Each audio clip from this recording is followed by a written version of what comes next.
released, but his family, his teachers, his friends, and all of us are hurt. Our lives are diminished by his loss. Our community has known too much violence. So I would just like us to take a moment of silence in his memory and in our continuing hope for a world that is more just. So just a moment of silence.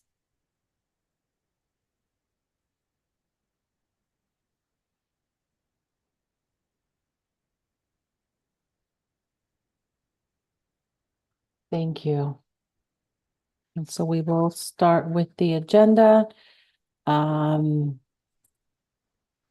Wilcox, would you lead us in the Pledge of Allegiance?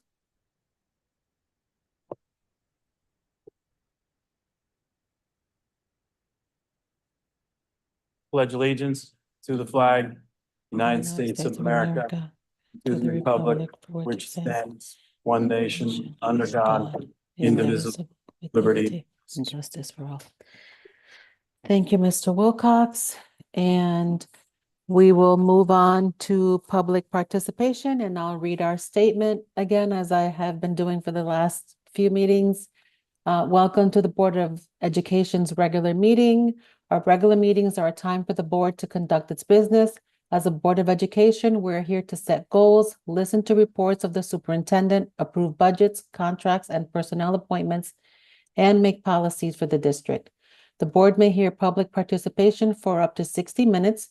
Public participation shall be limited to a maximum of 3 minutes per speaker. One speaker cannot yield their time to another speaker. There will be no responses this evening to any questions or concerns raised. They will be referred to the administration for review. As adults, we serve as positive role models for our students. Please be respectful of each other and of persons that we are speaking about. We ask speakers not to make defamatory comments or use abusive or vulgar language. Thank you. And so we'll start with public participation. Dr. White and Mr. Wilcox, are you able to keep time? I wasn't. Yes. Okay, thank you.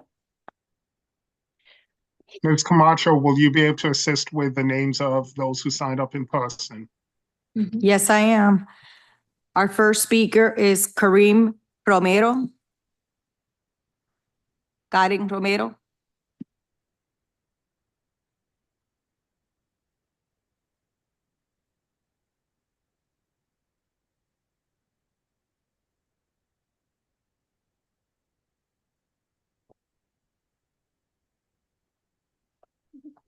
Thank you. Just one. Thank you so much for turning it on. Hi, good evening. My name is Karen Romero. I am a mother and educator in the NHPS. I have much to thank for my child's DPS, Ms. Torres, for contacting me over the summer to help establish my kindergartner's enrollment to Fairhaven School this year. I was in fear of Mika, my daughter, not wanting to attend school as the previous years in pre-kinder, but she is now more motivated and engaged than before. I believe in the early intervention when I had addressed the emotional and academic needs of my child, because Ms. Torres swiftly connected us with getting the support and help that Mika needed. I hope for the DPS to continue working with families and to help our children strive for a better future. Thank you very much.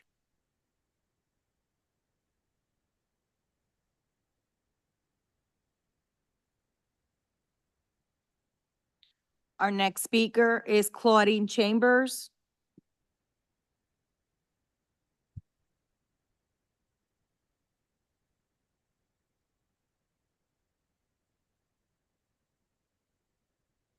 Followed by Heiklis Williams.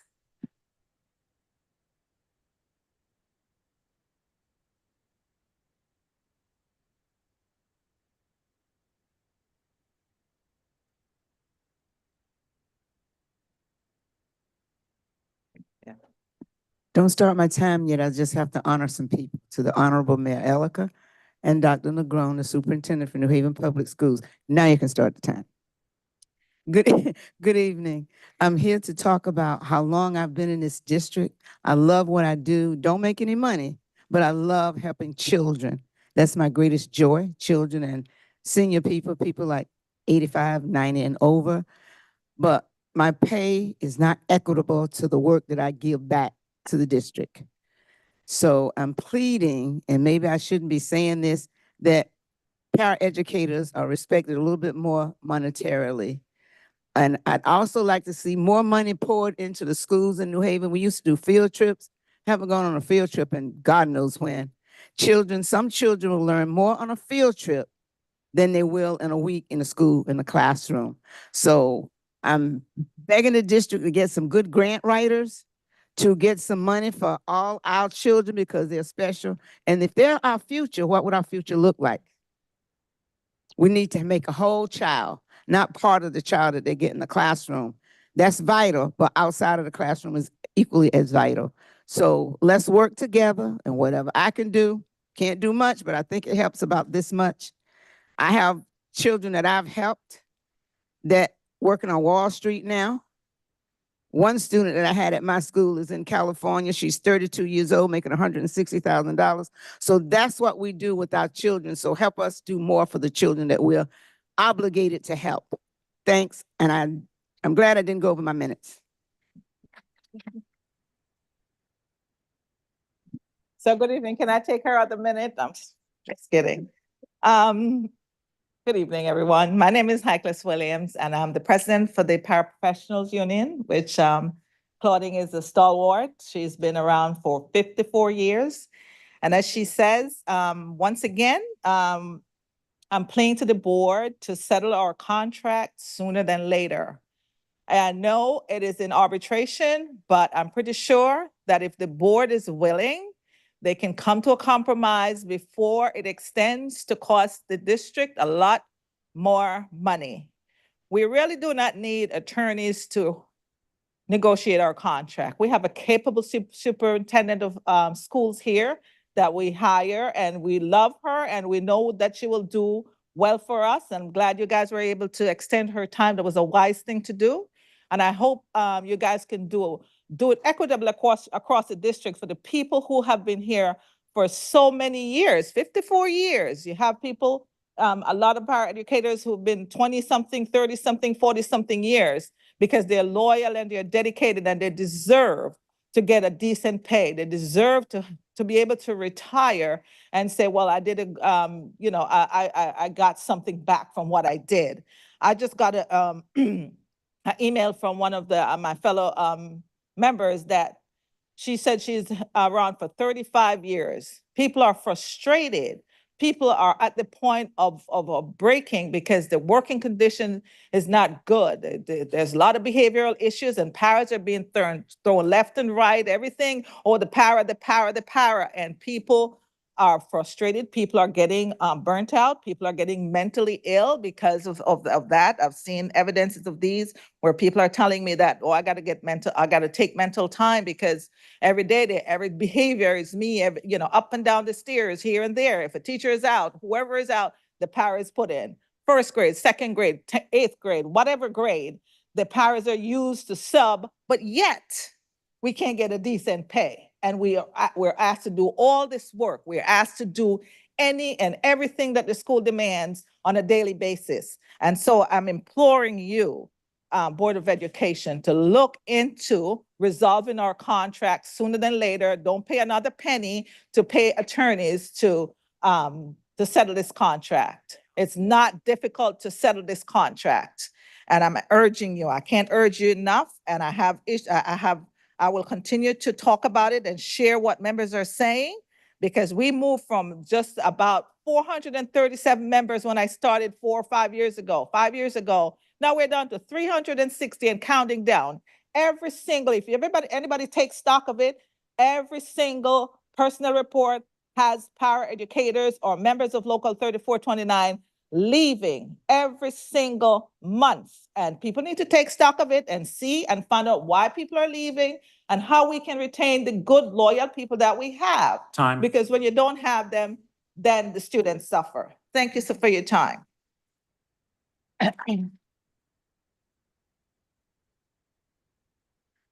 Our next speaker is Melissa Melendez.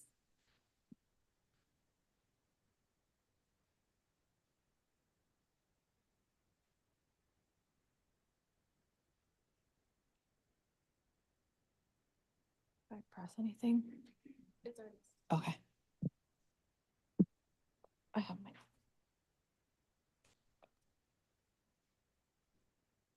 Good evening, everyone. I wanted to speak on the Dropout Prevention Specialist Program. I wanted to say that because of the program, my kids' attendance have greatly improved. One major thing would be that they now are attending school on half days. My children can attest to that. They're in the crowd. But not only that, I'd like to add that emotional support that I've received from the program has been above and beyond my expectations. My family went through a medical scare in the past year, and where my oldest has had to miss over half his freshman year in high school. But again, with the support from the program and the teachers, it's been amazing. Over the summer, he's received the kidney transplant that he's needed, which made him immunocompromised and him having to miss even more school the beginning of this school year. So he did have to miss more school, 2 months of that. But throughout these months, I've stayed in contact with the dropout prevention specialist, and they were able to help me along with everything and the school as well. So they all made the transition for him to be back in school full time. And I'm happy to say that he's now been back in school full time since October 15th. I just wanted to add that the program is more than just keeping your kids in school. Appreciate you all and thank you.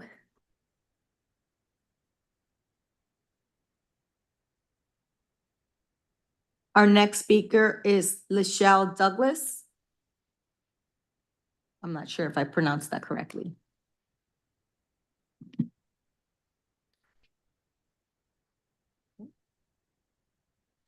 Mr. Douglas? Okay, our next speaker is Tiffany Nelson.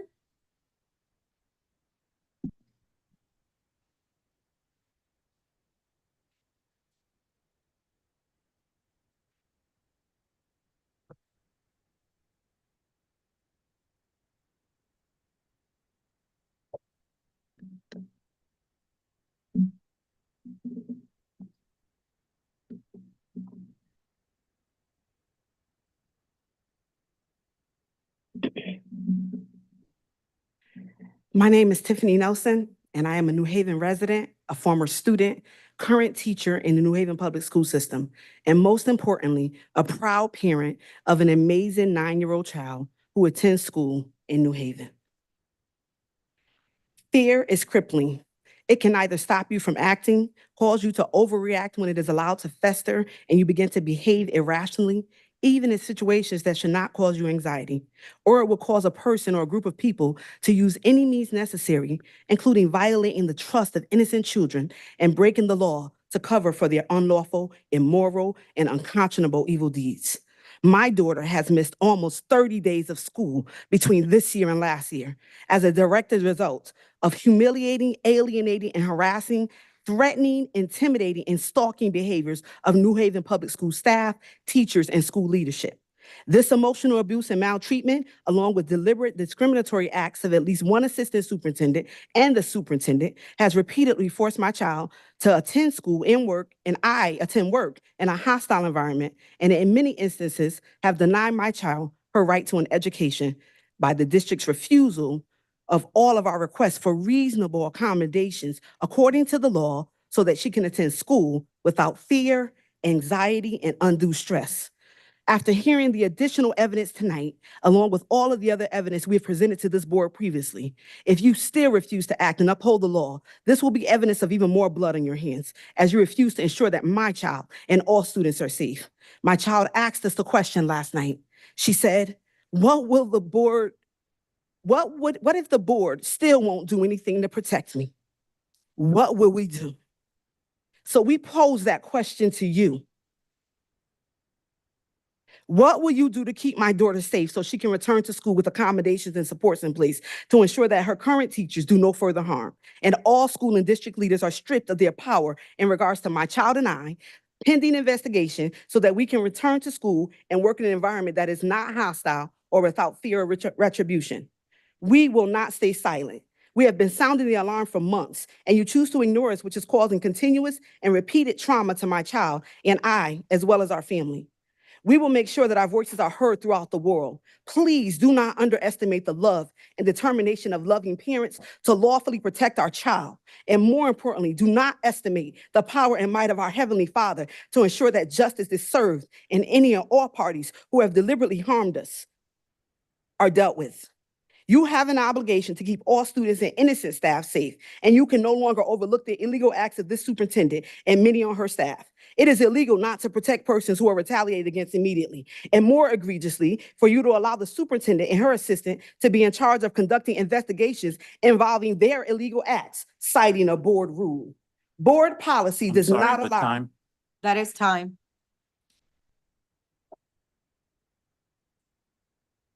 Our next speaker is Mary Ellen Gunn.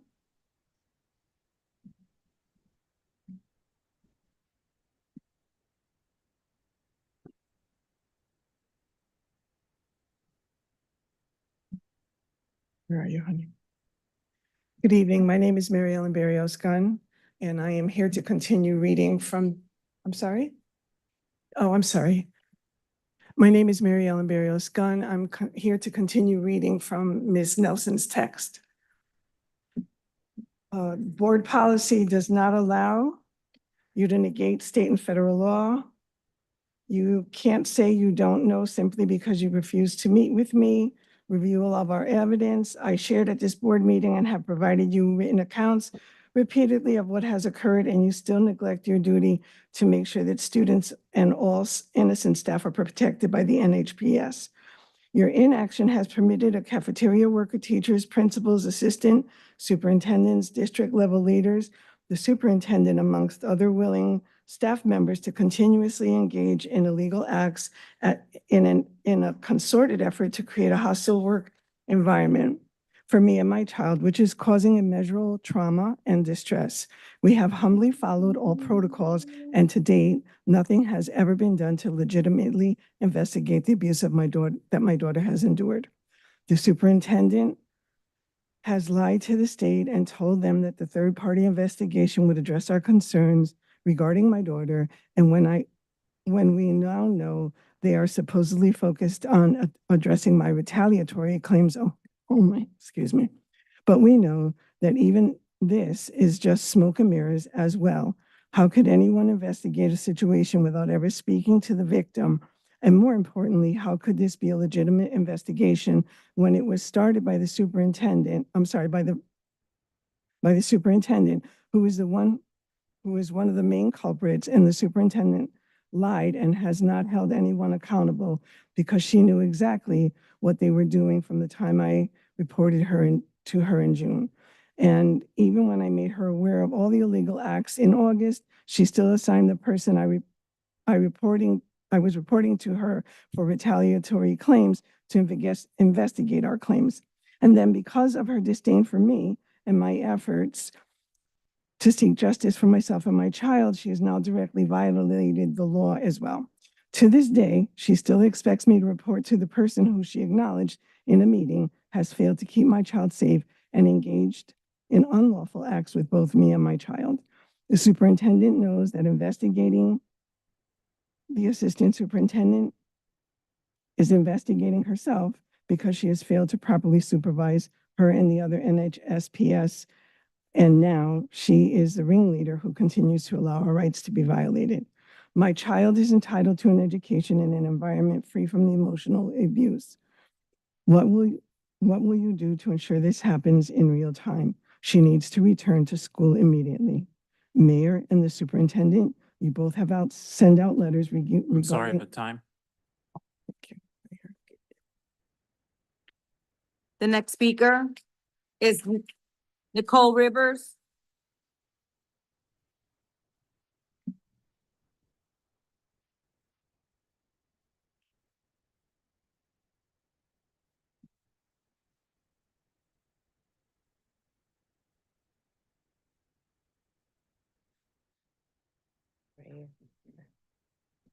Hi, good evening. Nicole Rivers speaking. Mayor and superintendent, you both have sent out letters regarding your concerns about the president-elect, which is understandable based on his comments and actions. But what have you done to make sure that the students and innocent staff in NHPS are safe? I am only guilty of protecting my students when FH school leadership and district leaders fail to do so. And I refuse to break the law and help them cover their tracks. What have you done to protect these same students? Furthermore, I have advocated for my child and her peers when teachers and principals at Conti caused a classroom of students to be mistreated, pitted against one another, and which ultimately resulted in my child being repeatedly alienated and humiliated for months when they took her good deed, which she was praised for by many staff members, and tried to frame her for committing a crime. There was a concerted effort that we weren't aware of until recently by several Conti staff members and school leaders to create a hostile environment for my child in hopes that we would leave the school because we spoke up when my child was humiliated for her religious beliefs. In first grade, by two staff members, and bullied, physically assaulted, and emotionally neglected repeatedly in the second grade. And many of these incidents were never reported to us or administrators. And now district leaders have refused to investigate and have protected all guilty parties. I say to this board, what will you do to make sure that my child and I are treated with dignity and respect, that we are deserving as human beings? What will you do to make sure that NHPS stops deliberately engaging in unlawful acts that traumatize innocent children, teachers, and families like ours? As your staff engage in unlawful acts similar to the ones reported about the incoming president simply to protect themselves without any regard or concern about how it is negatively impacting our abilities to attend work and school, where we can teach and learn because of the repeated deliberate acts of your staff to alienate, orchestrate, and cause undue stress to my daughter and I. I want to be clear, not everyone at Conti has harmed my child or stood by and watched others harm her. There are a couple of people who have always treated her with kindness and respect, especially her pre-K and kindergarten teachers. Likewise, there are some people at FH who have genuinely made my child feel welcome, while others consorted with school and district leaders to make her transfer unwelcomingly and deliberately treated her unfairly. We overlooked many things from the time she was transferred up until last week, giving grace and space for people to adjust, tune out rumors, lies, and background noise, with the hope that teachers would see what an amazing model student my daughter is, and notice that I'm the same reasonable, fair, and dedicated mom to my child that they have known and respected for years as a teacher at FH. Even when the state Department of Education offered to request accommodation be put in place for my daughter once she was transferred to FH, we refused because we didn't want unrealistic expectations to be placed upon her new teachers when they have never harmed my child. We asked the superintendent, the HR director, the mayor, and the principal to ensure that she was treated with dignity and respect, but no one did anything to make sure this Sorry, but occurred. time.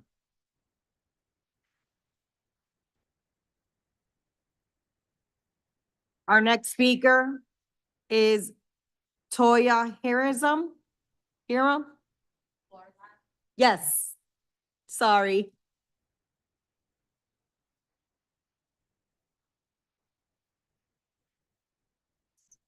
Good evening. Continuing reading. Her confidence right as granted in Ferber was violated as Conti as she transferred out. Sorry, I don't have my glasses on. Out as a FH as she transferred in. My daughter was not met with unwarranted stigma before she even stepped foot in FH. Although we shouldn't have had to give grace or space or ask that the school and the district uphold the law, we did not.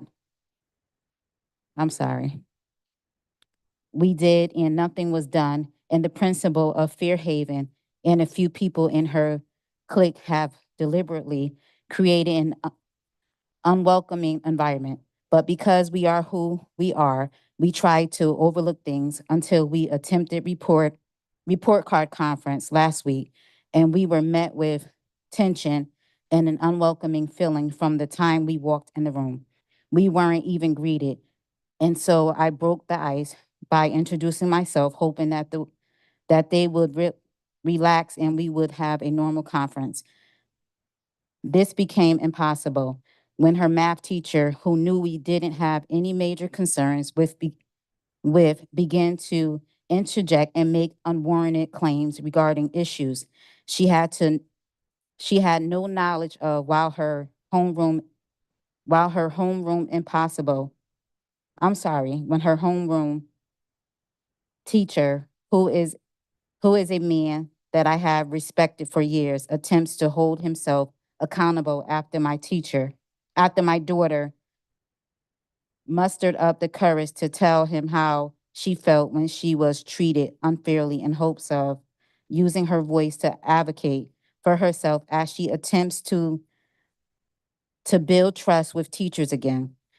The best way I can describe this incident was his team partner in this moment behaved like a middle school kid who was baiting another child in order to get a reaction, but we just ignored her. Although, I'm sorry, although the conversation was uncomfortable, it remained respectful as parents supported our child. It was obvious the homeroom teacher was having a moral conflict. He kept going back and forth from apologizing to giving conflicting accounts of what occurred as he looked at his pre-written notes on his notebook. Seeing him struggle between what we should do and what others expected him to do, I tried to ease his mind. I reminded him that I was delighted when I learned she was in his class and of Sorry, how but time.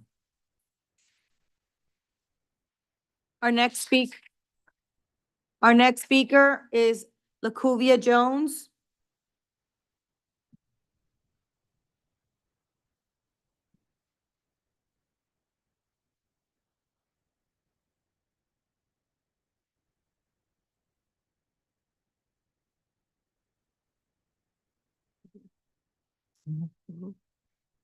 seeing him struggle between what he should do and what others expected him to do. I tried to ease his mind. I reminded him that I was delighted when I learned she was in his class and on how even when he admitted that he treated my child unfairly in a text, I didn't address it. I gave him grace and space in hopes that he would learn from his errors and treat my child fairly going forward. I asked him to treat her like any other transfer student, like he would want his child treated, regardless of any unwanted and unrealistic fears that may have been planted by others. And he stated that he had mutually respect for me, but then the math teacher was furious. She had no knowledge of our text message, interjected again in a fury when her efforts to bait us into reacting in a negative manner didn't work. He remained calm and respectful the entire time. She jumped up and included in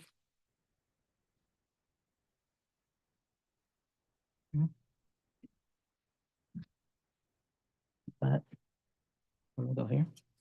Yeah, go.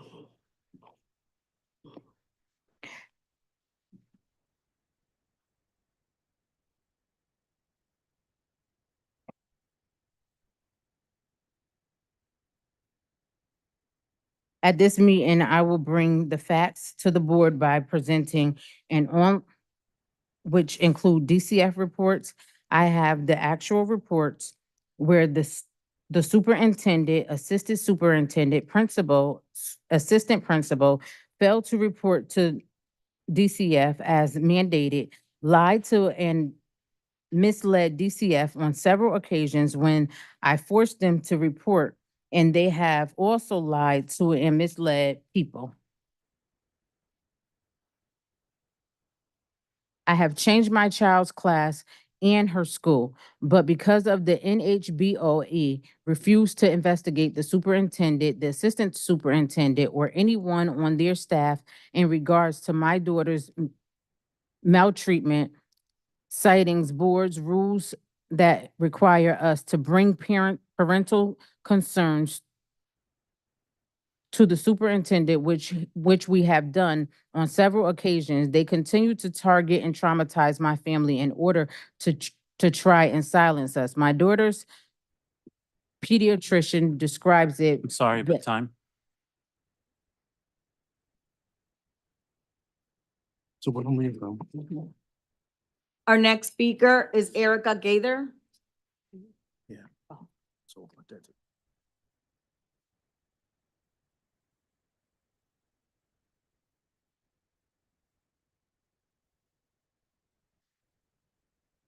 Hi. They continue to excuse me, I don't have my glasses as well. My daughter prediction described it best. He said it. It's not a teacher or principal against my family.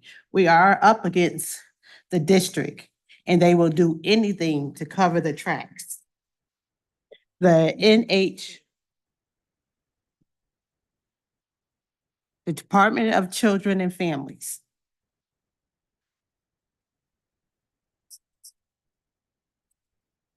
These are the reports. The NH.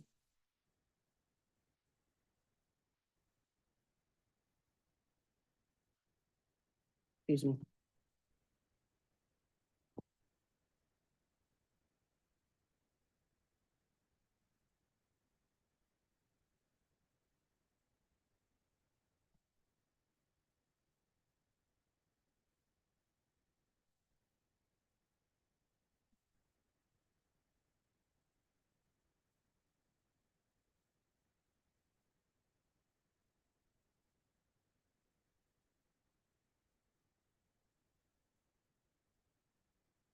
Say the date. Through the 11/20/24, I tried to share my concerns about the report card conference with principals, but she ignored me repeatedly, ignored the security when they radioed and called her and refused to respond, even though I explained what I was contacting her as a parent. I contacted the NHBOE, the mayor, the HR director, and the superintendent to request that they put the support in place as we requested on 10/24 and 10/28. All of the above parties ignored my request, my daughter missing another day of school.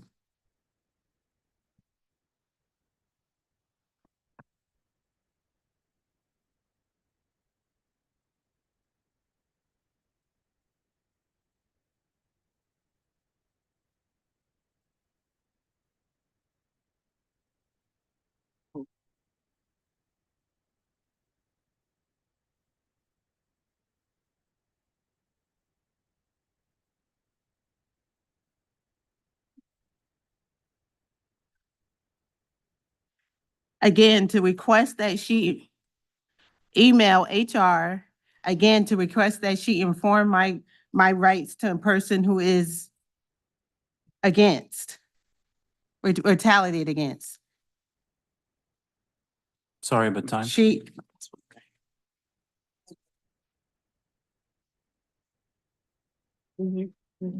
Our next speaker is Rodney Nelson.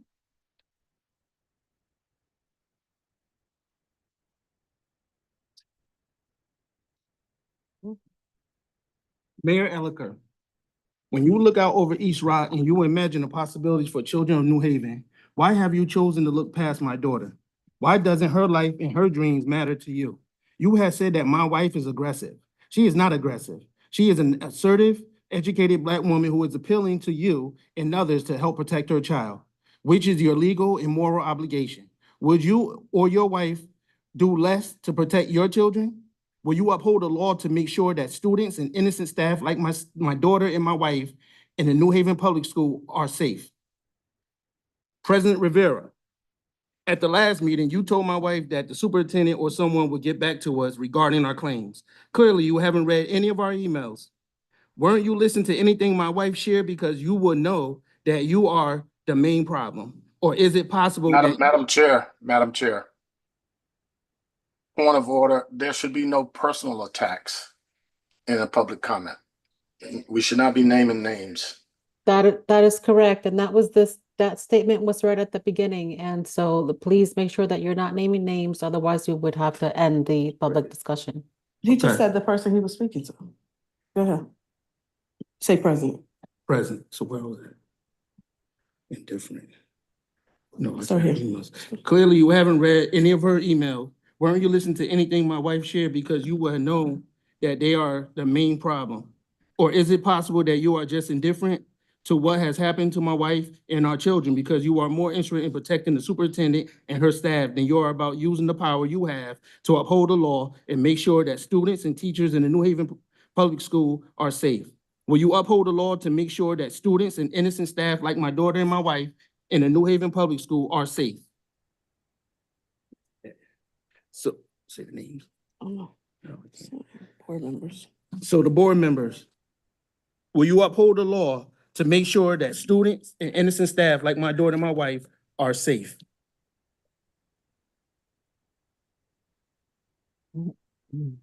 On 9/30/24, superintendent fails to create a safe plan for my child to return to school, causing her to miss 2 weeks of school amidst harassment, stalking, and intimidating acts by Conti staff, and then stalls her transfer. On 10/1/24, a principal at Fairhaven engages in retaliatory acts. My principal emails me and says, I am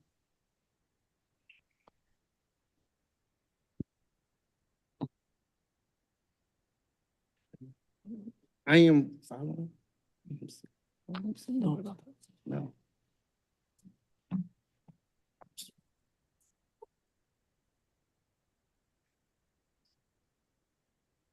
You just make sure that my child can return to school safe and things in place for her. Because she's out of school. And you refuse to act.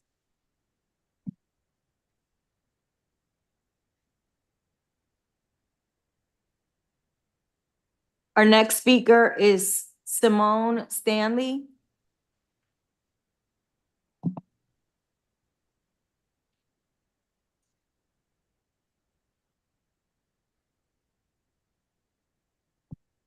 Good evening.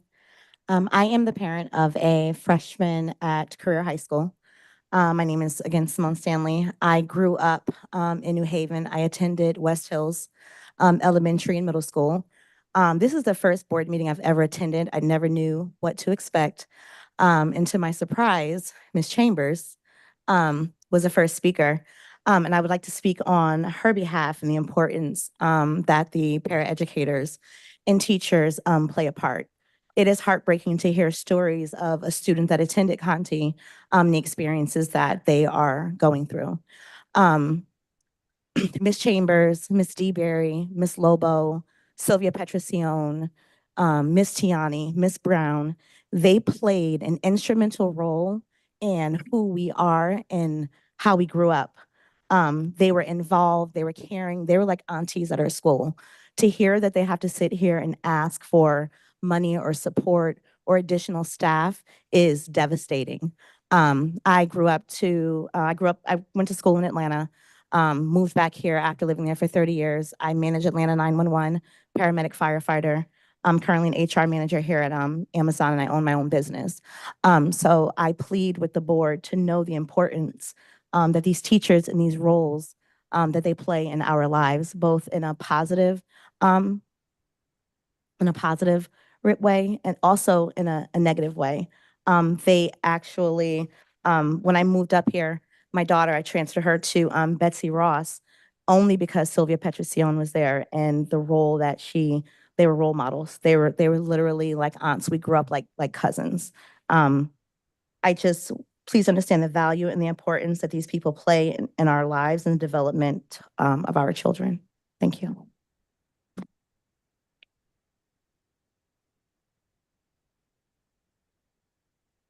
Our next speaker is Kristen C. Hopes McFadden.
Is she not present? I'm here. Okay. I'm getting I don't myself see her. situated. Okay. All right. Okay.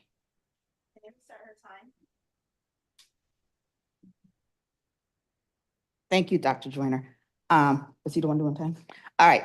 Hi, my name is Attorney Kirsten Hopes McFadden. I haven't been here in a while. I've been watching online every now and then. Before I get into my statement, I would like to say, first, shout out to Ms. Chambers. She had me a long time ago. And I'm not gonna say how long. And I had a conversation with my mom today, and she kind of calmed my nerves through what I'm going through, which is utter nonsense. And she reminded me, she's such a spiritual woman. I hope to be as spiritual as she is. And she reminded me that God is in control. And I know that God is always in control. However, God gave me a mind and he gave me the ability to be an attorney.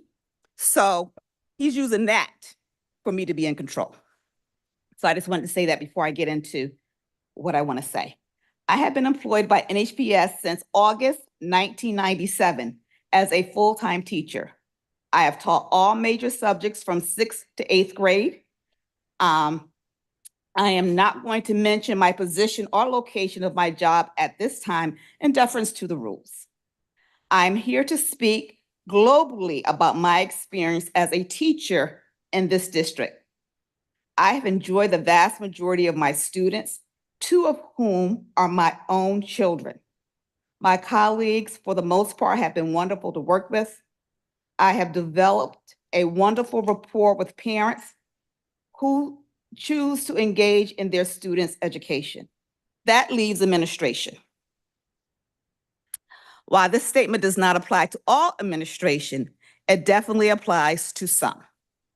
My colleagues and I have been told that morale is up to us to fix, while constantly trying to make it in one of the most difficult professions on earth, while receiving very little support and sometimes harassment. Yet we persevere. It is one reason that I chose to join the teachers union. The morale across the city is steadily declining, even during a teacher shortage. While you continue to pat each other on the back about what a great job you are doing, I encourage you to have an honest conversation with the teacher. Why are teachers always the ones put on administrative leave, and administrators are allowed to abuse teachers and students? Administrators don't even have to follow directives to fix the problems they create.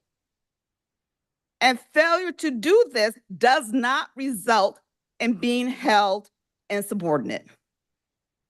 The stark difference in how teachers and administrators are treated is beyond eye-opening. Sorry, but time. Finishing up my last sentence. Just know that I am watching and waiting. To the Board of Education tonight, you will receive my 4014.1 complaint as the ultimate hiring authority. Thank you.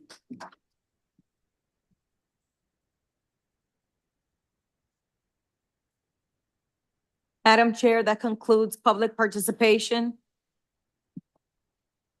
Thank you, Ms. Camacho, Mr. Wilcox, Dr. White.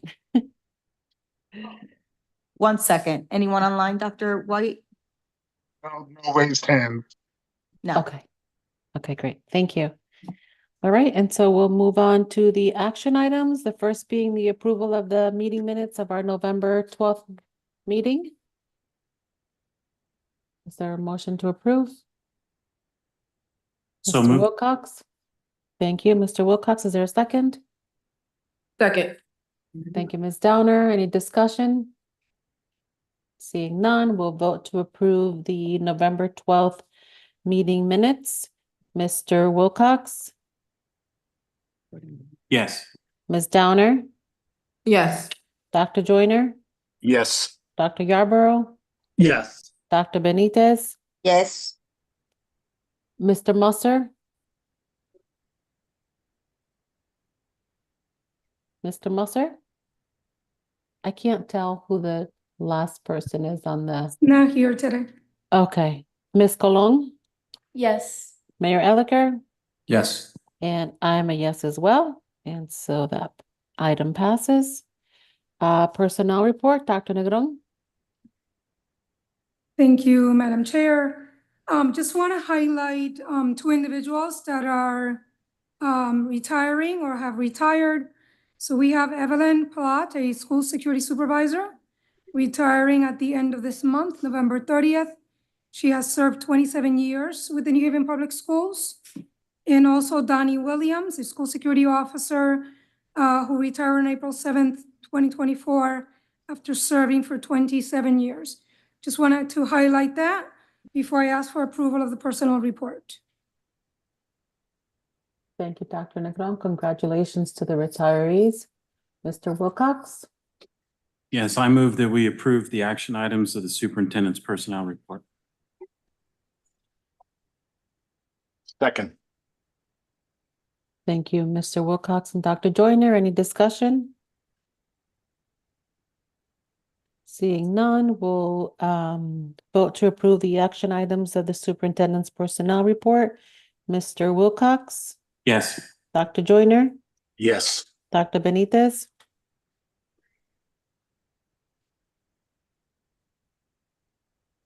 Yes. Dr. Yarborough, Yes. Ms. Downer, Yes. Ms. Colon, Yes. Mayor Elicker, Yes. and I'm a yes as well. And so that item passes. The next item is the approval of the international trips. Not sure who's presenting that. I can make the motion since it was done at the Thank you, TL Dr. meeting. Joyner. Madam Chair, I move to approve the international trips that are stated on the agenda. I believe it's South Africa, Puerto Rico. I think you can see them.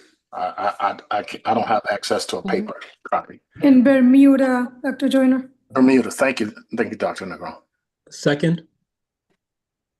Thank you, Dr. Joyner and Dr. Yarborough. My only question is, do you need chaperones? Absolutely. Absolutely. Thank you, Dr. Joyner. Madam Dr. Chair, Joyner? I'd just like to comment briefly on the trips. Okay, go ahead. First of all, we have, despite the challenges that we face, we have some really dedicated staff. I would say the great majority of our staff at every level dedicated. And these trips are what distinguish our district, despite our impoverished state, from other communities. The kids from the Sound School are going to be going to Bermuda, and they're going to be investigating underwater, the underwater environment. And I don't know too many school systems that do that. And of course, they have to work hard to raise money to sponsor that. Some of our children are not well off, but they go anyway. And I would encourage anybody in the community that wants to do something for public education to get in touch with those schools in question and see if you can contribute to it. The trip to South Africa is phenomenal, and it's being sponsored by ESOMS. And I would hope that Ms. Hope McFadden would be on that trip because she is an attorney and former student of mine at Hill House, and very, very familiar with apartheid, as well as the Jim Crow version of that in this country. And I think it's a level 2 security risk. So we're gonna have to be real careful. Hopefully it doesn't move up because we're not gonna put our kids in harm's way. But that trip is sponsored by a phenomenal group of people at ESOMS, so that our kids can get some firsthand knowledge of what that country went through, and moving away from a racist segregationist policy to everything is a work in progress. a more free society. And of course, they'll be in a position to compare that to what happens in this country as well. So I would strongly endorse that and hope that we can also help children who don't always have the resources to go on that trip. And the trip to Puerto Rico, obviously we have a large Puerto Rican population in our city. Some of our finest leaders, educators, business people are from that island of beauty and inspiration in the Caribbean. I'm making a different comment about Puerto Rico than has been made by certain politicians. And we've been doing that for a long time, and we need to continue that. And of course, go to other countries where our students come from. They'll get a chance to see the rainforest, as well as to learn about the history of the island and the multicultural, multiracial population of the island. And I would strongly recommend that we support that. And that is something special for a kid from New Haven to be able to go on a trip like that. And it can change that child's worldview. It can change that child's motivation. And even as we talk about our flaws, we also need to continue to talk about what we do well. We're not perfect, and we need to do better. But those are great trips, and these having gone on trips like this, these people are not paid because they have 24/7 responsibility for those children. And that means that if you're in a hotel, you got to make sure that everybody's in their room and that the children are safe. And of course, in a foreign country, in a country outside of the United States, that might present another challenge. So I strongly endorse it. I think it's a great thing. And I hope that when the kids come back, that the board would allow them to come and give us a report with pictures and all of that. So please support this.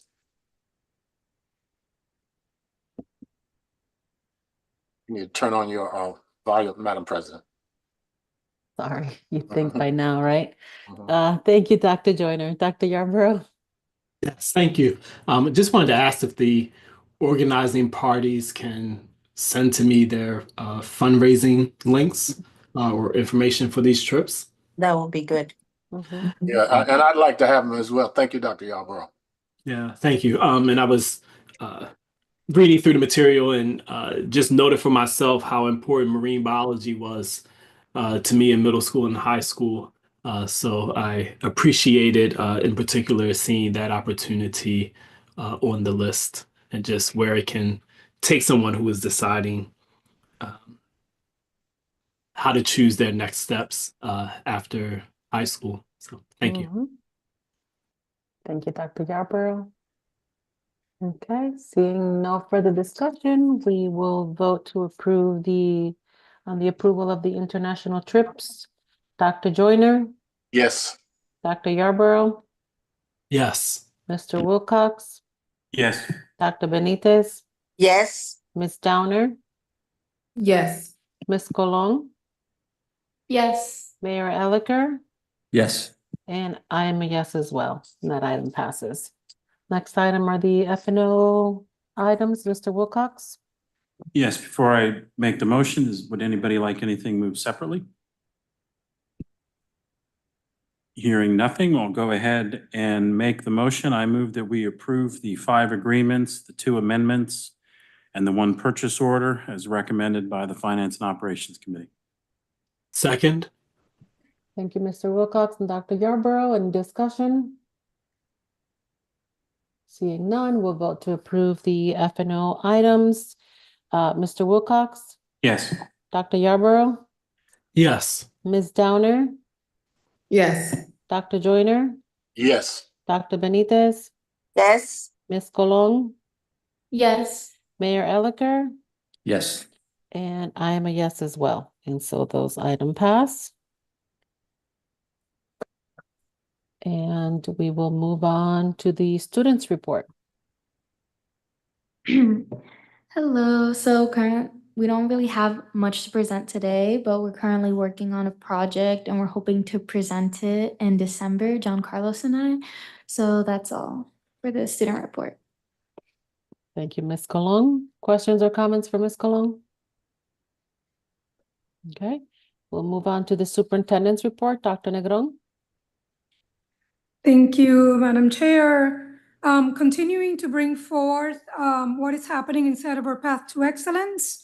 Tonight, I want to share with you where we are related to our student engagement and attendance efforts. And for that, I'm going to be inviting Chief Gemma Joseph Lumpkin to join us. And if Ms. Camacho can get us started with the slideshow, that'll be great. And as she is doing that, again, just wanted to remind us all that in our Path to Excellence, within the 4 priorities that we are working on, and the major goals that we have set out for ourselves, we do have a very targeted goal related to chronic absenteeism, which is to decrease our rate to 20% by the end of 2029. And this evening, Chief Joseph Lumpkin is going to be briefing us on where we are inside of this bucket of work. So Ms. Camacho, if we can move to slide 4. We took care of the rest. I am now going to turn the mic over to Chief Joseph Lumpkin. Thank you. So I'm going Ms. to, Camacho, also please share your screen there so that the audience and can see it on YouTube. She has it up on the screen, Dr. White. Is that enough? It has to be shared in Zoom. She's working on that right now. Thank you so much, Dr. White. All set now.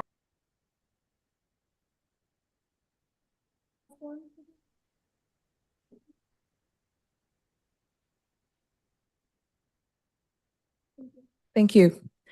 So we're going to start off by discussing chronic absenteeism and the meaning of chronic absenteeism, which is missing 10% of days enrolled. So if we are 180 days enrolled in school, students who miss 18 days plus are considered chronically absent. Chronic absenteeism is closely linked to learner engagement and family experiences. Black and Latinx Indigenous students are starkly impacted. The repercussions are significant. Starting in early grades, we know that when students miss too many days of school, it impacts their reading and math and learning. And we also know that there are challenges to students' cognitive abilities as well as memory and retention. At the middle school, we see students' low academic skills increase, and then we are seeing more and more the risk of these students involved in the juvenile justice system. And then at the high school, dropping out by the end of 9th grade is increased substantially, and we see our students exposed to the juvenile justice system.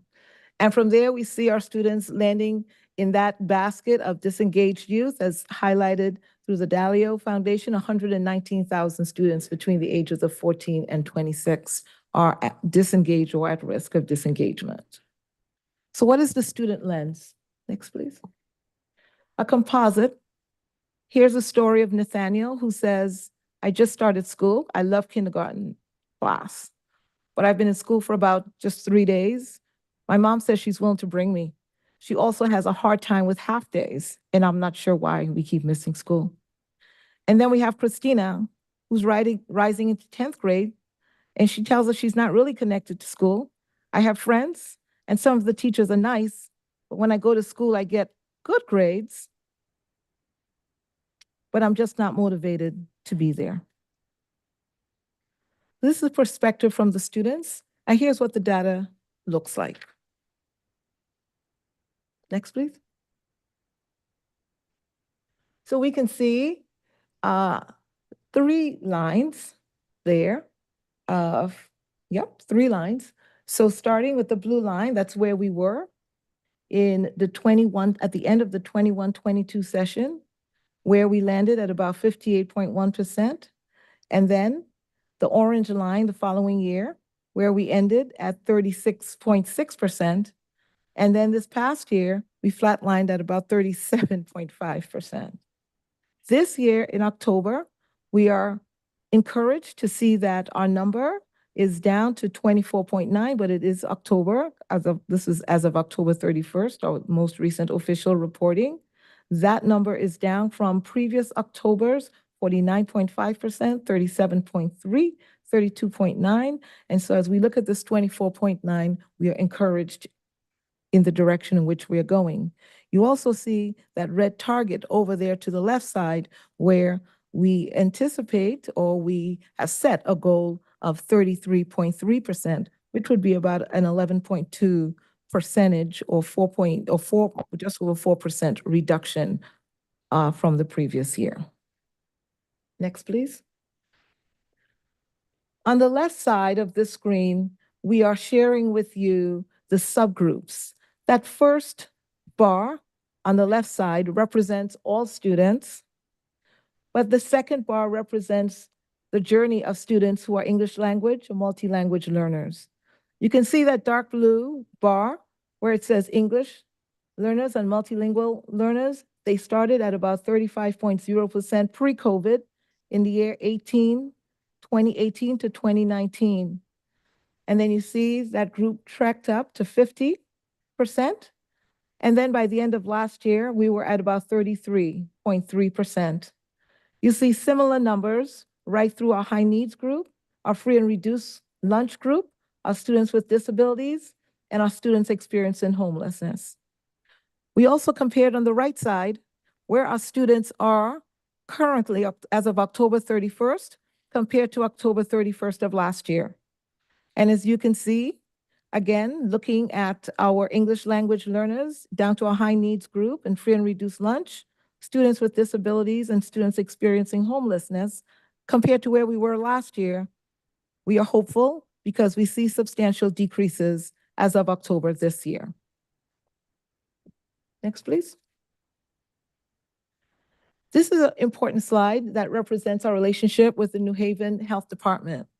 We are very honed in on our students meeting immunization and compliance, physical examinations compliance. These will hold our students out of school and have substantially impacted our students' attendance in previous years. This year, looking at kindergarten, in 2022, looking at kindergarten, you can see we had 69% of our kindergarten students in those early days of school who did not meet the compliance for examinations and immunizations. And then you can see us in 2024, we hit a target of 90%. Going across, you can see similar numbers at the 7th grade. And then at 10th grade, you can see in 2022, with just 23% of those rising 9th graders who hit the targets, our medical compliance targets, that number increased to 81%. So overall, as the mandated grades, you can see that we went from 45% to 88% over the last 3 years. And this is due to the work of our health department officials, led by Dr. Bond, along with our nurses, our dropout prevention specialists, our school administrators and teachers, all hands on deck to make sure that our students were in compliance. Next slide, please. This next slide, and we're not going to go into it, but we wanted to draw your attention that EdAdvance, Regional Education Service Center, prepared a Bright Spots brief for us, highlighting some of the success stories in New Haven Public Schools this last year. And that brief is available to you by a click of the button, so you can see some details of schools that made substantial gains despite our numbers of 23 and 24. So the reasons for chronic absenteeism. On the left side, you see us looking at what do we know from evidence? What do we know from the national research? And on the right side, you can see the actual explanations that we have from that first marking period, home visits. You can see the linkages between what we know from the national research for the reasons, as well as what we see from our home visits, the first part of the school year into that first quarter. We visited 1,600 students and their families, and they shared with us those issues at the time of the time. We know that those issues will change over time. We'll come back and we will report some of those differences. But as you can see, during that first marking period, those medical reasons and physicals and immunizations were at the top of the list for chronic absenteeism. Next slide, please. And here we talk about the work of our dropout prevention specialists specifically and the rollout of the CSDE, Connecticut State Department of Education Learner Engagement Attendance Program, which is a strengths-based and engagement and communication. And our team starts with identification of students at risk for chronic absenteeism. And we follow that up by making sure that our students, the responses are in tiers based on the work that we're doing at our school-based attendance teams. You see that big LEAP home visit arrowed out. And what happens after that is we ensure that our responses are referred as appropriate back to the schools or into our with our community partners. And those school resources could range from school-based clinic supports, our family resource centers, care coordination, our Youth Connect, our community partners, and the Department of Children and Families. That work involves deep conversations during home visits, in person, by phone, or on Zoom. Next, please. So what else are we doing?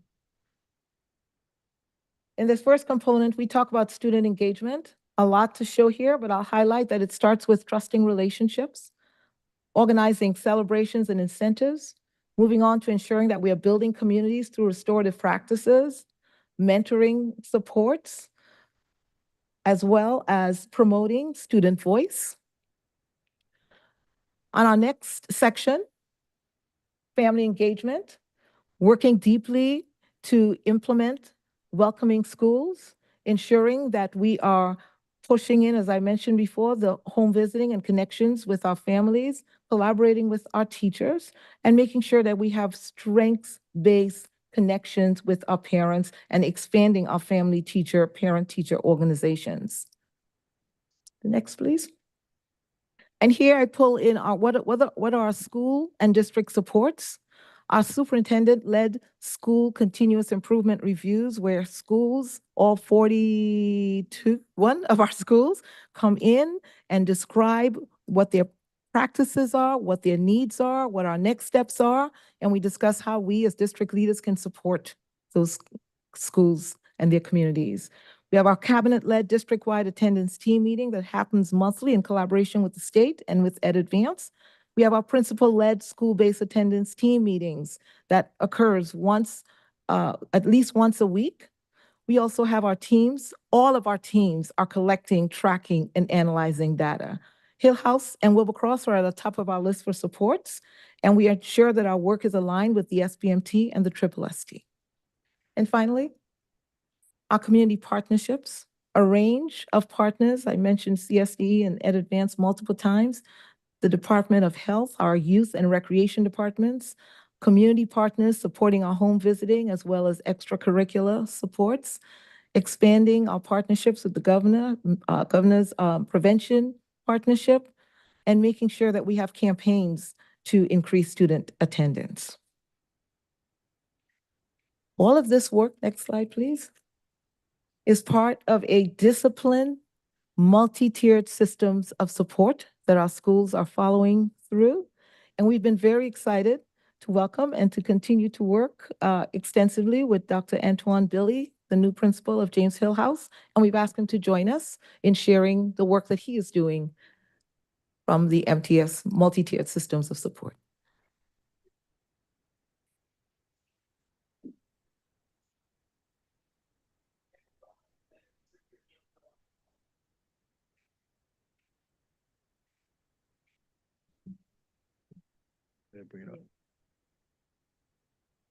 And Ms. Camacho, that link is live where it says James Hillhouse presentation.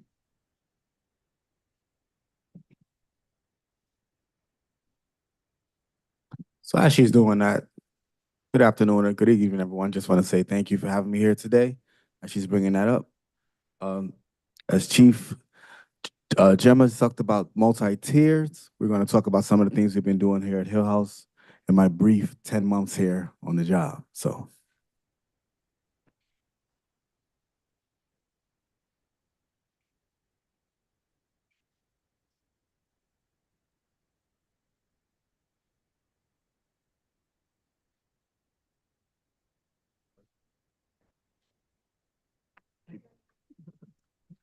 okay.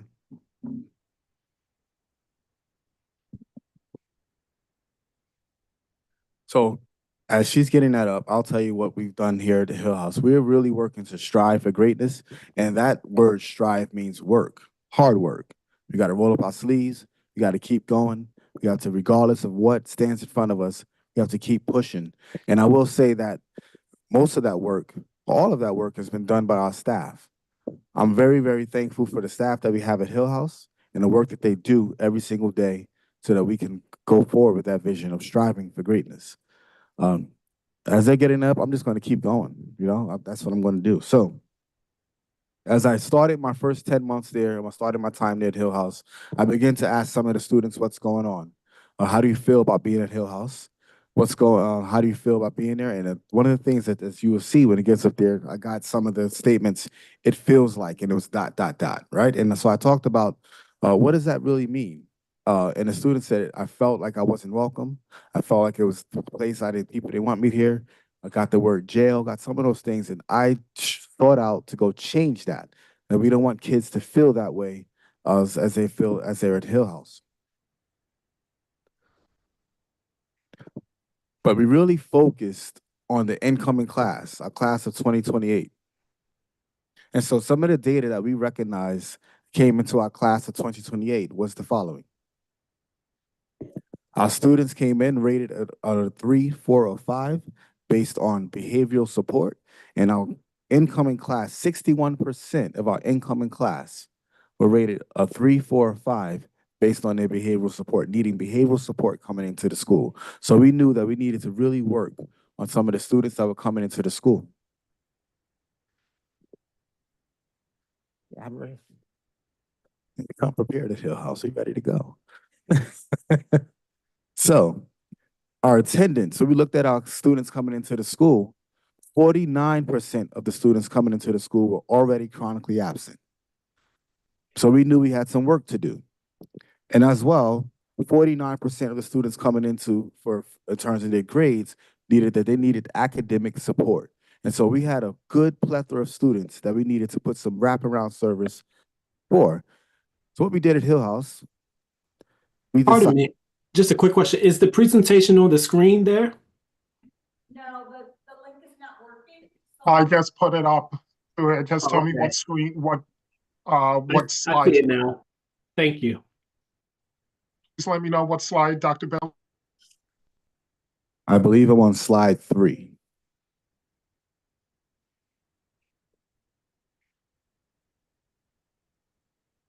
So as we were talking about the students that came into the school, we recognized we needed to put some academic support, some behavioral support, as well as some attendance support. So we do have a system. We put a system in place for our students to be on grade 9 level teams. And we recognized we couldn't put all of them on the same teams.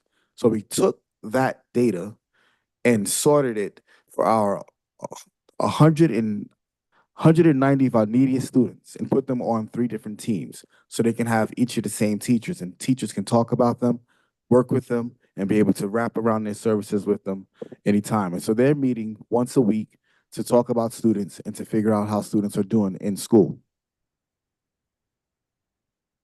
But again, that work is not done by myself. That's done by my assistant principal, Dr. Williams, who really works on our leadership model, a shared leadership model. And if you've seen the movie Rise of the Guardian, you would know that there are 3 different things, 3 different ways that we can do leadership. So Dr. Williams calls herself the guardian of memories, right? And she says, to transmit an unrelenting belief that the work is important, that they are important, the students are important, and that is a collective effort to do this work. And then we have our grade 9 counselor who adapts supports for individual and small groups of students grounded in data. And then we have 3 grade 9 team leads. Now, one of the things that I really push at Hill House is that I don't want to hear excuses. Get it done. And so we have here, embody a by any means necessary approach to complex issues and the first responders to grade 9 students. And so that's what we've seen here. The things that we've done over with our grade 9 is we've done a lot. We did some summer work with our summer bridge, and we're really working on trying to implement that even with more success next year. But we had a good amount of students that came in over the summer, over the when we had our PSAT day. We had students set goals, and now we're at a point right now where we're going to have them start to look at their goals and to refresh and go over their goals and what they really said. And that was really done with a lot of our alumni that came in, really happy to come in and talk with our students and really get them going so they can see exactly what's going on and to inspire our students to go ahead and do more. So where are we now? We're not where we want to be, but we're better than we were last year, I can tell you that. And so right now, we are currently at 84% ADA average attendance. And I'm very proud of that because that is the work of all the staff in the building. That is not me, that is the work of all the staff in the building. I'm very proud of the work that we're doing at Hill House. Some of that is really done connected to relationships. I really want my staff to be able to speak to our students and really want our staff to really connect to our students so our students feel wanted and want to be and come into school every single day.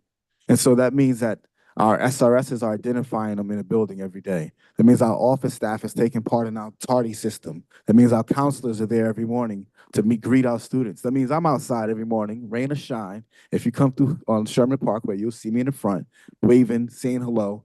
And we got music in the front and back, open up our courtyard so students can feel welcome when they come into Hill House. And we're going to continue to work on that, do that work.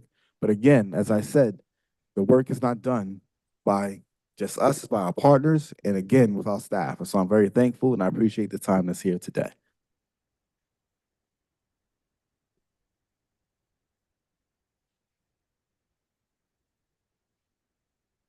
Thank you, Dr. Billy. And our last slide, as we wrap up, is, and I guess this is not, we're going to give up on that for now, but it's frozen. But Hattie Chang remind us that attendance is not just about being present, it's about being engaged and supported in the journey of learning. And thank you for the opportunity. And to wrap up, board, I just wanted to highlight and give you insights that, as Dr. Billy indicated, right, this is work that is being lifted at all levels. You heard Gemma mention how we're lifting at the central office level, but also at the building level, that it requires multiple teams. He gave you the example of the 9th grade teams, but again, it encompasses everybody.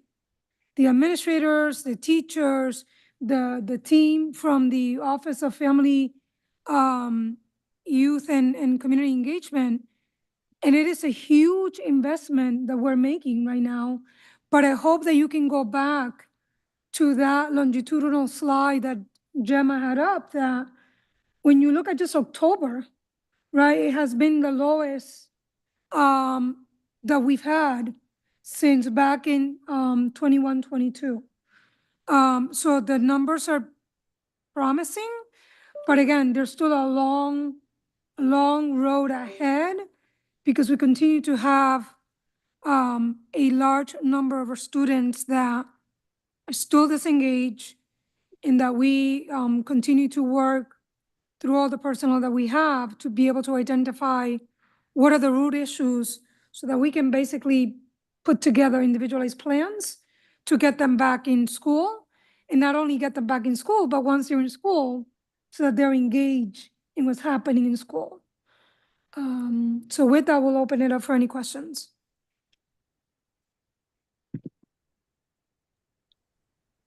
Thank you for the presentation. Are there questions or comments for Dr. Negron or Ms. Joseph Lumpkin? I actually have. Dr. Joyner and then Mr. Wilcox? Yeah, I don't know if Matt raised his hand first, so. Matt, do you want to go? I defer to you, sir. Okay.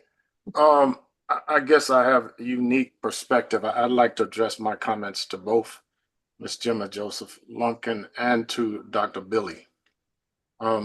My family has a unique perspective on Hill House because both of my children attended Hill House. My wife, my daughter, and I were assistant principals at Hill House. And I was a teacher at Hill House starting in 1970. This is not the first time that Hill House has had challenges, but overcame them with good leadership.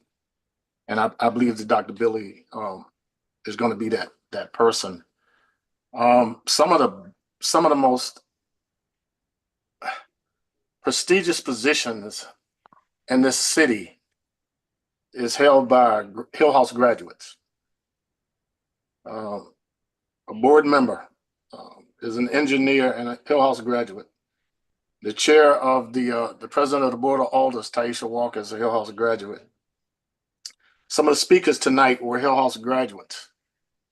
And despite the fact that Hill House has been buked and scorned since I've lived in this city, it rises like a phoenix if given the opportunity. My first year at Hill House, there was a riot. And some of you might remember when cars had antennas and the kids were breaking the antennas and hitting each other and throwing chairs out the window and so on and so forth. And having come from a Southern school system, I had never seen this type of disorder in a school. But, you know, hung in there. My third year at Hill House, a kid tried to stab me. And I had to use a chair to defend myself. I have a great relationship with that young man now. He's in his early 60s. What I found is that a number of children that came to the school had very serious family problems and a track record of lack of support from the time some of them cried into the world. But with great principals like Eugene Vitale, Emma Ruff, Sal Verderam, and Lonnie Garris, and great people in guidance like my wife and Gloria Steen Reed and Miss Patton, who's in attendance, they believed in the school and they continued to work with the kids. And I think we need to give Dr. Billy some grace for taking on this weighty challenge. And I would also say to any Hill House alumni that's listening, whatever support you can provide to the school, you should give it to them, because it is a great school. It has some of the brightest kids on the planet. There are kids in college right now that are distinguishing themselves that came out of Hill House. But all it takes is one or two people to tarnish the reputation of an institution. It doesn't happen. If something happens in the Ivy League, then people don't blame it on the school. But if something happens in an urban inner city school, then people make a designation that everybody in that school must be like that. That's the biggest lie that's ever been told. But it's an unfortunate reality. So I'd like to encourage Ms. Gemma Joseph and Dr. Billy and other principals who work with challenging population to keep on keeping on, and don't let some of the negativity diminish your effort, because I can speak with great authority about some of the kids that were kids of mine that are now in their 70s and 60s that are outstanding human beings, and they graduated from Hill House and they didn't have the best support. They had a great support from the school, but oftentimes they didn't get a lot of support at home. And so, you know, keep on doing what you're doing and don't let anybody discourage you, as long as you know you're doing the right thing. So thank you so much, and keep up the good work. Thank you, Dr. Joyner. That means a lot from both Dr. Billy, who's not near the microphone, but we greatly appreciate those encouraging words. Thank you, Dr. Joyner. Mr. Wilcox? Yes, thank you. I want to thank you for the presentation. Appreciate seeing the progress. Also progress in working on the individual factors that lead to absenteeism. So like working with the health department on coordinating on the physical exams and the vaccinations that are required to be in school, and removing or minimizing that as a factor in this early year absenteeism that I think just shows great progress, and it's great to be working with our city partners on these issues. Also want to thank Dr. Billy for your comments and the things that are happening there at Hill House. It's probably not going to be surprising to anybody I'm going to mention two things. One is comparative per pupil funding for Hill House compared to someplace like Hampden High School. When you look at the most recent Connecticut State Department of Education report cards, which is a nice standardized set of data that all districts have to report into, there's a time lag. You're looking at last year's data, I believe. But Hampden High School, for that school, has more than $24,000 per pupil spending that they're able to do. And we list at Hill House just over $19,500. So that's about a $4,800 difference. And when you look at the student population at Hill House, that'd be more than $5 million more that could be expended on Hill House needs. If we just had the state average funding of $21,143, that'd be more than $1.7 million that could be expended at Hill House. And when I look at the second thing, which is our staffing guidelines, and I look at where we have like dropout prevention workers, where we have some, but we list that we could use more than 20 more, this type of funding would go a long way to reduce these numbers even further and to meet all the other myriad of needs we have in terms of staffing. We've heard tonight from various people, union leaders, et cetera, on the need for numbers of staff, and staff get paid with money, and money is allocated by per pupil funding. So just want to thank you all in spite of these challenges that you're continuing to do great work. And I look forward to hearing more about it in the future. Thank you. Thank you, Mr. Wilcox. We appreciate those words of support. Thank you, Mr. Wilcox. Dr. Yarborough? Yes.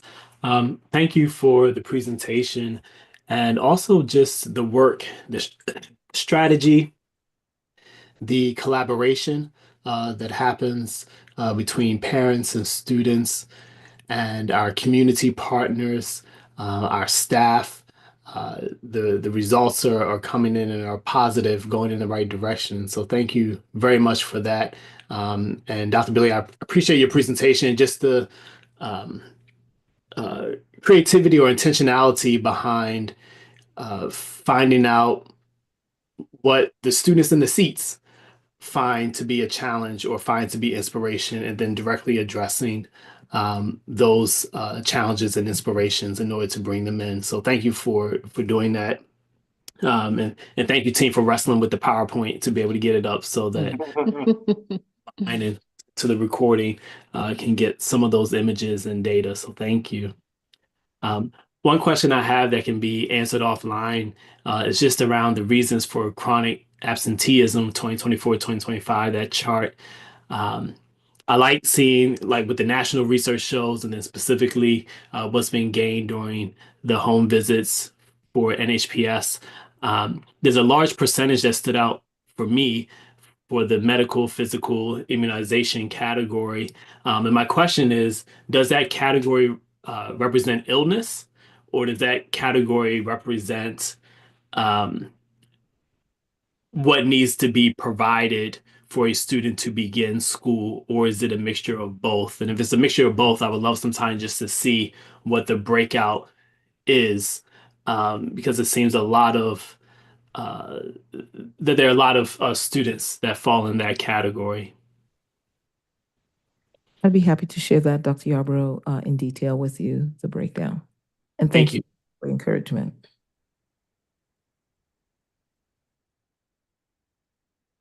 Okay, with that. I just had one quick comment. Oh, Mayor Elicker, and then Ms. Downer, I think. Did you raise your hand? Okay. The initial numbers are really encouraging, so fingers crossed and keep up the good work. My 6-year-old came home maybe two days ago, so excited about a perfect attendance award that she had gotten from her school. They had a whole assembly. So what folks are doing is the right thing to get kids feeling excited to be a part of all this process of making sure their bottoms are in the seat. Thanks. Thank you, Mayor. We love hearing that. Thank you, Mayor Elicker. Ms. Downer?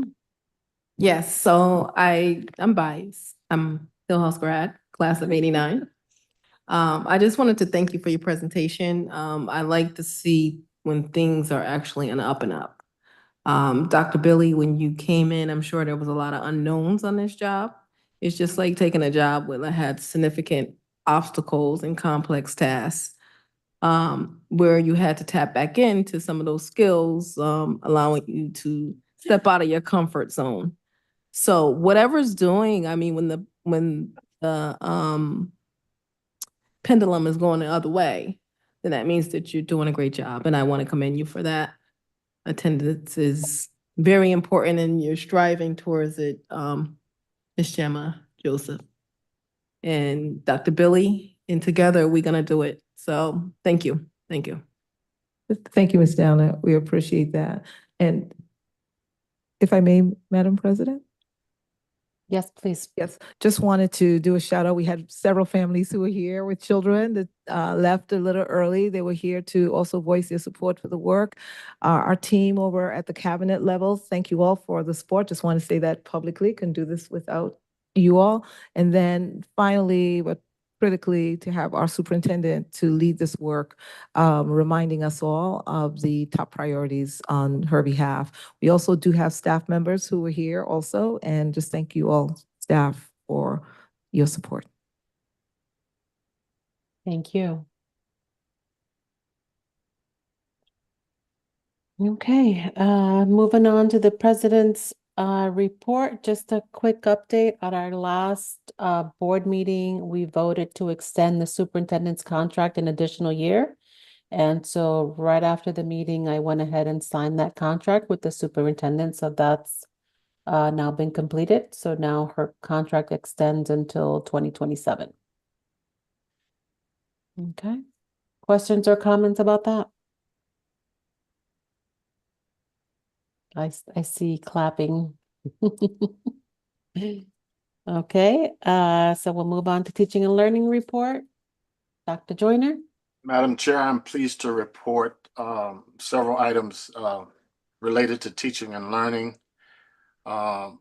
We had our meeting last Wednesday, and that's when we discussed the trips. And I would also like, when I raised the issue of teacher residency, I'd like for the superintendent to briefly explain that to the audience, and also it'll help us understand what we're trying to do for our paraprofessionals beyond salary increases. Last week I had a meeting with John Carlos about an option that he wanted to propose to the board. He wanted to run it by me, and I thought it was a great idea. And he'll talk more about it in depth when he comes back to the next meeting. But essentially what he wants to do is to train students to do action research, to take a look at the climate in buildings, as well as issues of peer-to-peer relationships and what have you, to get a real comprehensive insight into how students are perceiving schools, how they're perceiving each other, how they're supporting each other, and the challenges between and among students, and the interaction between students and adults. And that's cutting edge. And he's a very bright young man, and I promised him that I would support it, and if he can, put it in a format. It's very ambitious, but I think it's something that is cutting edge, and I have some experience with that, because if you read in the books that I have co-written, many of the chapters have been written by students from New York and Detroit and places like that, because I wanted the student voice in the books that we wrote in the Coma model. So I'll leave it to him to try to present that next time he's at a meeting. I was scheduled to go on school visits with Ms. Downer to Sheridan Co-op and Betsy Ross, but there were some family issues and I had to take care of those issues. But she did visit all 3 schools, and again, she's a Hill House graduate. I guess she's an Energizer bunny on the board, because in addition to being a board member, she spends a lot of time in schools, and she also spends her Saturday mornings teaching students mathematics at the Stetson Library, I believe. And if she wanted to comment about her school visits after I finish, certainly that should happen. There's an unsung hero in our school district, and that's Miss Sandra Clark. And she's going to receive in February some statewide recognition for the good work that she did to mandate the teaching of Black and Latino studies in all of our schools. And I don't think there was anybody from any other school district in her position that played a role in that. And she's not one of those persons that toots her own horn, but she's going to be recognized at the state Say Their Names event that's held annually in Hartford at the state legislature for her work there. And I just like to congratulate her on that recognition. Another thing that we talked about at Teaching and Learning was applying data-wise techniques to areas beyond academics. And the superintendent assured me that she would begin to apply data evidence-based analysis and interaction and interventions using those techniques that they learned with data-wise. And there's no more an important area to do that in is in our operations, because some of you may be familiar with Abraham Maslow, who developed a hierarchy of needs. And essentially it suggested that in order for people to be motivated and to achieve, there's a series of needs, human needs that have to be met. And at the very base of the pyramid is safety and security needs and physical needs. And of course, that means food, shelter, and a safe and secure environment.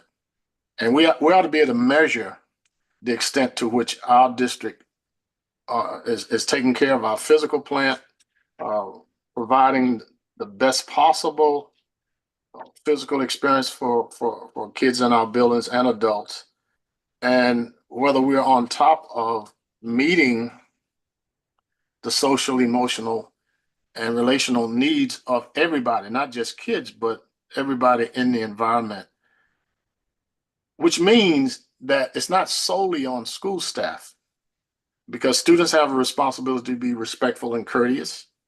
Staff has a responsibility to be respectful and courteous, and so do parents. And any human being coming in contact with a child where you're trying to help that child become a well-developed human being. And there's something going on in the country now that bothers me, because we're living in an age of disrespect at the highest levels. And we seem to have lowered our moral standards in terms of who we think deserve to be in positions of leadership and authority. And of course, war is all over the place. And if Marvin Gaye was around, he'd probably ask the question, what's going on? And some of the same things that I experienced in the 60s and 70s regarding social conflict, it seems to be even more problematic now. And schools, unfortunately, are expected to be able to solve those problems. We don't ask the church to do it, but people always are asking schools to be miracle workers.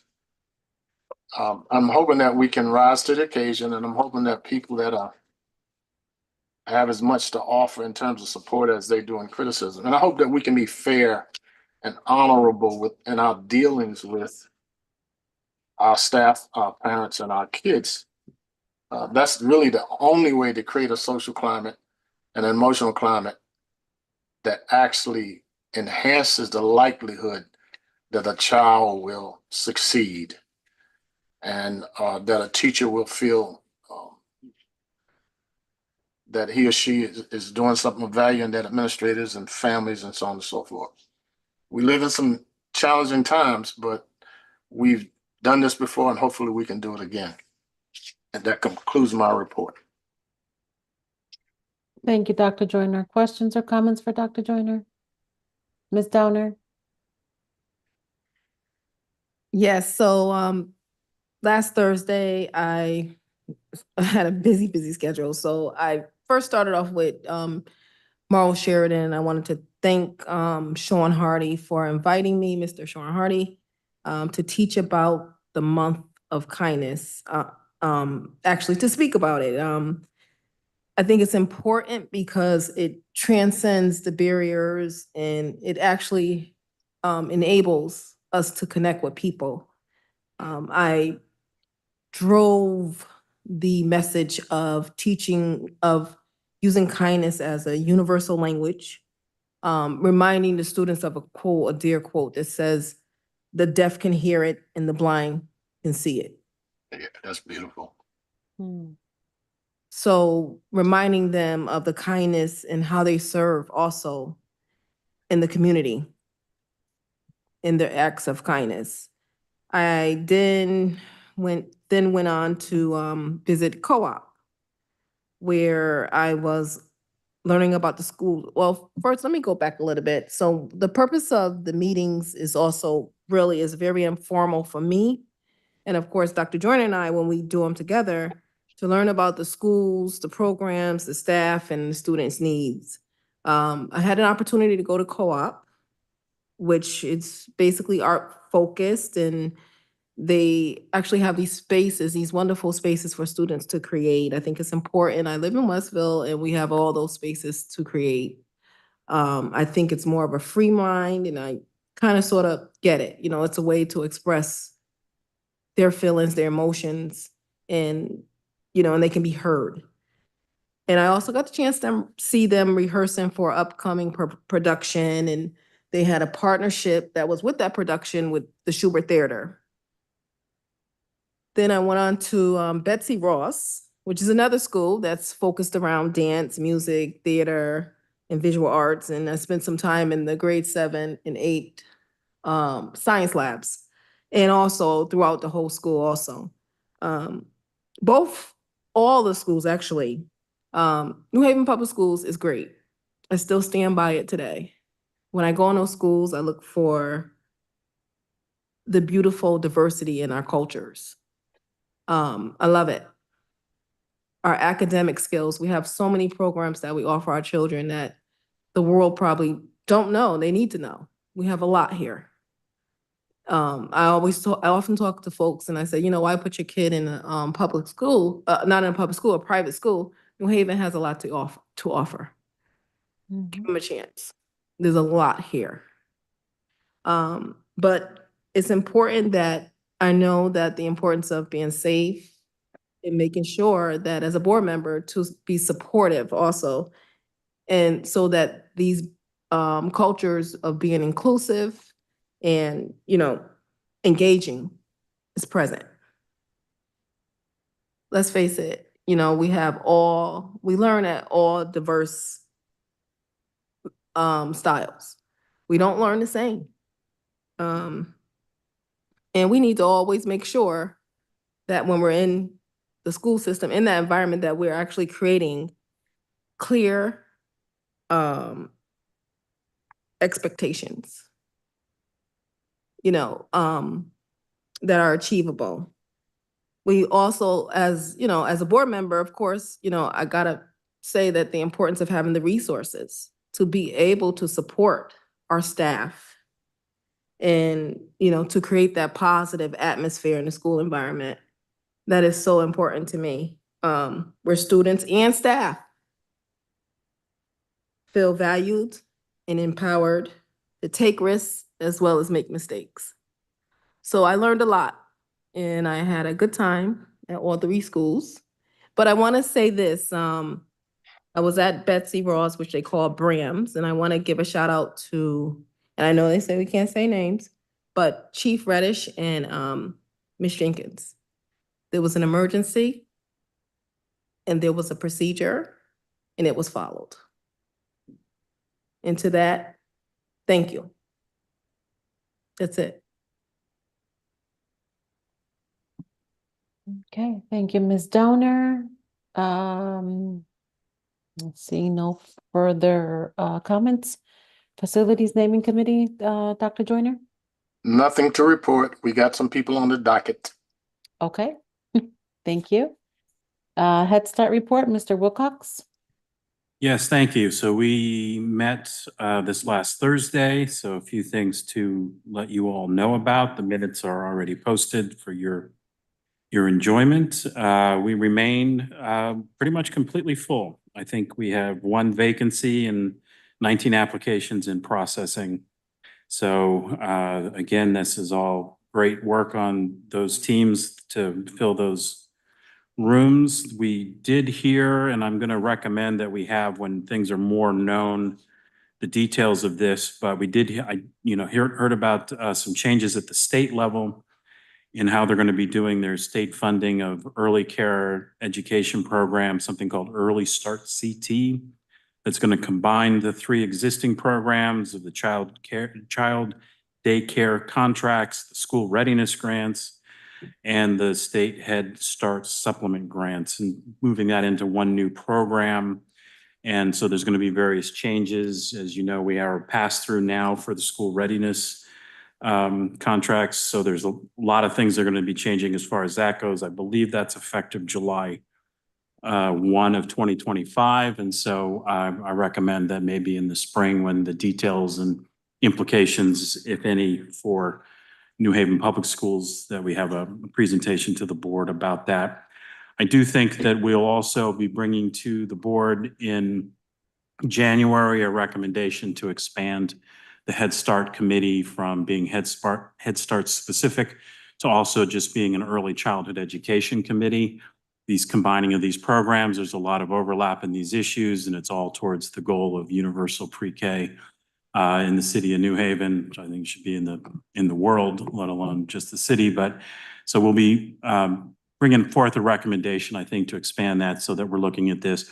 We'll still need to make sure we retain, because we have to have the Head Start piece there because of our roles as the governing body for a Head Start contract. The final thing I just wanted to say is wanted to thank everybody for working with the Head Start folks. There's been a lot of changes. There's been positions that need to be posted, a lot of things to be worked through, transportation issues and so on. So I just appreciate staff working together on that. Head Start is unique with some of our funding sources, where they have a very rigid and regimented way of basically removing the funding if we're not following all the rules. And so I appreciate staff that are working with the staff that have to make sure those rules are followed, documented, et cetera. So that concludes my report. Happy to answer any questions. Thank you, Mr. Wilcox. Dr. Joyner? Madam Chair, this is a bit of a point of personal privilege, because I neglected to do this after Mr. Wilcox made his comments about the disparities. First of all, let me thank you for the work that you do in all the committees that you're part of. But I think more recently, the fact that you consistently look at the disparities and support for the children in our district and the children in other districts, because that's a big deal. If you are a poorly funded financial district teaching a large population of children who are poor themselves, and that's a double jeopardy. And that's not just a problem in New Haven. It's been a problem in American education for as long as I can remember. So let me just shout out to you for staying on that, because it really is a moral issue. It really is. And thank you so much for consistently bringing that out. And by the way, 2 of our neighboring school districts would probably have to build new schools if we sent all of their students back. So not only are we taking care of our kids, but we're taking care of kids from other districts, because their parents feel better about having them be educated in New Haven than in their home districts. So thanks a lot, Matt. Thank you, sir. Thank you, Dr. Joyner. Okay, we can move on to the Citywide School Building Committee report, Mr. Wilcox. And while you're at it, might as well do finance and operations. Especially because the citywide one will be very brief, because we haven't met in the intervening time. Our next meeting is on December 12. And then moving into finance and operations, a few things to report from that. One is we had a very preliminary look in the financial report for October, a very preliminary report of the budget deficit, which I think is, remembering off the top of my head, 5.8 million just in the operating, which does not take into account the various stopped capital projects and other things to repair our schools. So it's very preliminary at this time because they're still putting in a lot of assumptions, and that gets more and more clarity as the year goes through, and some of their assumptions turn into actual invoices and so on. So, and because of that, I just want to express my great appreciation for the city, for the mayor for proposing it, his office, and then also for the alders for approving additional city funds coming into New Haven Public Schools to help address this. As we hear constantly in every meeting, a lot of projects and things that need to happen, a lot of staff that need to be supported on behalf of students. And so filling some of these deficits with these much needed funds are going to help us to not have to cut programs, and maybe in some of these categories actually add some things like in terms of facilities and maintenance. So really appreciate that. The other thing I'll mention is that we did discuss having the district report on capital budget reports. And so we talked about what that might look like, and we'll hear more about that in coming meetings. We also went over our discussion calendar, and if anybody wants things added to that, please let the committee know. And then finally, at long last, the committee did move to send to the governance committee a update to the procurement policy. A lot of staff worked on that. There was probably a dozen people from the New Haven Schools team. We had some outside counsel weigh in, the Finance and Operations Committee, as well as several people from the Controller, Corp Counsel's office, purchasing agent, purchasing and procurement folks as well on the city side. So just want to thank everybody for all the work on that, and happy to answer any questions.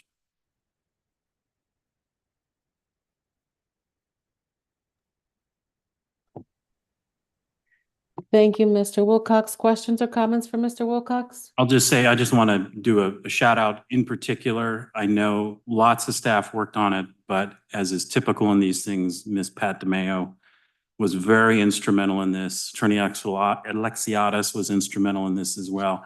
Several staff on the district side that I'm not going to mention everybody. Like I said, there's a dozen, but you know, as with many things, and she was part with Dr. Joyner of the 2020 revision of this. So just want to do a shout out to Ms. DeMayo. Thank you. Thank you, Mr. Wilcox. We'll move on to the governance report. Dr. Benitez. Good evening, board members and the public. We will have our meeting tomorrow for the month of November. So I have very little to report other than we are very excited that we did receive the updated procurement policy, and we look forward on working on that tomorrow. Thank you very much to everyone who worked on that. I know that is one policy that we all were looking forward to update. And as always, I'm encouraging everyone who is supporting this work of updating policies to continue to do so, and to make sure that you provide us with policies, even if it's one at a time, every month, so that we can continue to support the board on this work. Thank you and have a good evening. Thank you, Dr. Benitez. Questions or comments for Dr. Benitez? Okay, seeing none, we'll move to Food Service Task Group report. Dr. Yarborough. Hello, good evening, thank you. The Food Service Task Force did meet in November, November 13th, I believe. And just a couple of sections to update. The food service team continues to operate and do a good job. They are working on improvements and following through on just a regular audit that happens. And the audit team came back out to review and gave positive remarks. One thing we still need to improve upon is working with our families to receive their food allergy medical documentation. So not just communicating that there's an allergy, but actually getting the official medical documentation. So that is on file for each child.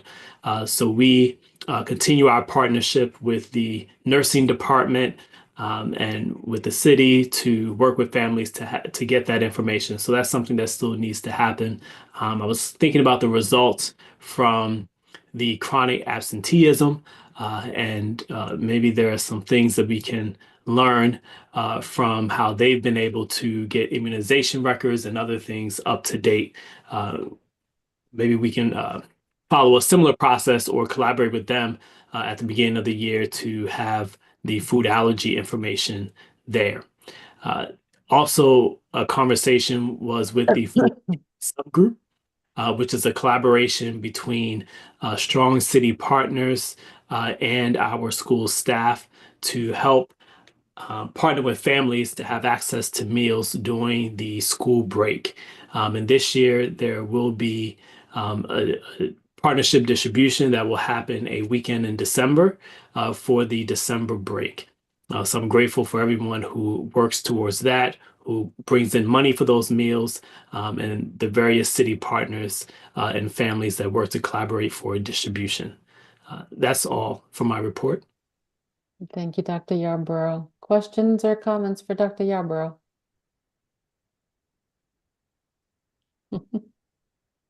Okay.